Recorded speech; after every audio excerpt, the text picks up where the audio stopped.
చేస్తున్నా. అప్పుడు my manager he call me and he started saying కల్కికి పిలుస్తున్నారు ప్రభాస్ గారు చిన్నప్పుడు వచ్చే ఒక 2-3 hours వెళ్ళాలని. సో నేను షాక్, ఎందుకంటే యాక్చువల్లీ ఈ మూవీ అనౌన్స్మెంట్ అప్పటి నుంచే నేను మూవీ కోసం ఎక్సైటెడ్ ఉండే. యాజ్ అ ఆడియన్స్ ఒక ఫ్యాన్ లాగా నేను డార్లింగ్ గారు పెద్ద ఫ్యాన్ అనమాట. I'm hard core fan. Darling గారు ఏ సినిమా అయినా సరే నేను థియేటర్లో చూసేస్తా. సో కల్కి లాంటి సినిమాలో పిలిచారని చెప్పిన సెకండ్ డబ్బింగ్కి కాల్ చేసి షిఫ్ట్ చేసి I went immediately to the sets.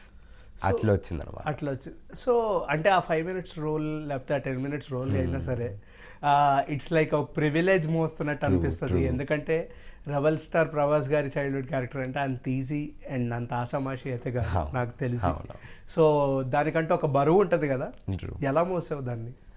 అంటే ఇప్పుడు యాక్చువల్లీ నేను రెబల్ స్టార్ గారి ఫ్యాన్ కదా, సో చిన్నప్పటి నుంచి ప్రభాస్ గారిని చూస్తూ పెరిగాను. ఓకే. సో ప్రభాస్ గారు ఎలా బిహేవ్ చేస్తారు, ప్రభాస్ గారి స్టైల్, ప్రభాస్ గారి యాటిట్యూడ్, ఆ కట్అవుట్, అవన్నీ నేను చిన్నప్పటి నుంచి చూస్తూ నేర్చుకోవడం వల్ల నేను యాక్ట్ చేస్తున్నప్పుడు నాకు ఏడీస్ కూడా కరెక్ట్గా ఎక్స్ప్లెయిన్ చేశారు ఏం చేయాలి ఏంటని.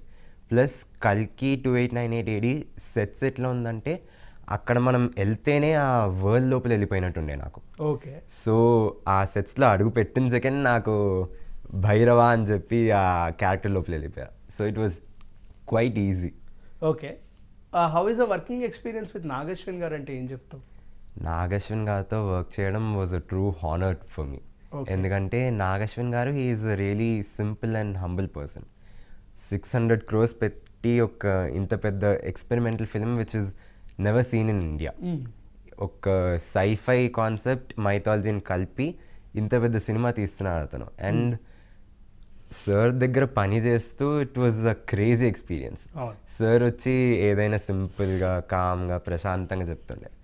And one unique thing which I saw on the sets was, ఇది యూజువలీ మనం టేక్స్ చాలా వెళ్తాం కదా, కానీ నాగశ్విన్ గారు ఎట్లా అంటే నువ్వు రిహర్సల్స్ ఎన్ని కావాలో అన్ని తీసుకో, కానీ టేక్స్ తక్కువ ఫినిష్ చేసుకుందామని చెప్పి. సో నేను షూట్ కోసం వెళ్ళి కెమెరా ముందు నిల్చుంటే ఒక 3-4 రిహర్సల్స్ చేసాము అండ్ దెన్ ఇమీడియట్గా టేక్ వెళ్ళాం. ఒక 1 or 2 takesలో అయిపోయింది ఆల్మోస్ట్ అన్ని సీన్స్. ఓకే. సో రిహార్సల్స్ ఎక్కువసేపు చెయ్యి, టేక్స్ మాత్రం తక్కువ చెయ్యి అన్నా. నాకు తెలిసి అలాంటి డైరెక్టర్ ఎక్కడో చూసుండవు కదా. చాలా రేర్ డైరెక్టర్, చాలా రేర్. సో ఫస్ట్ టైం విన్నప్పుడు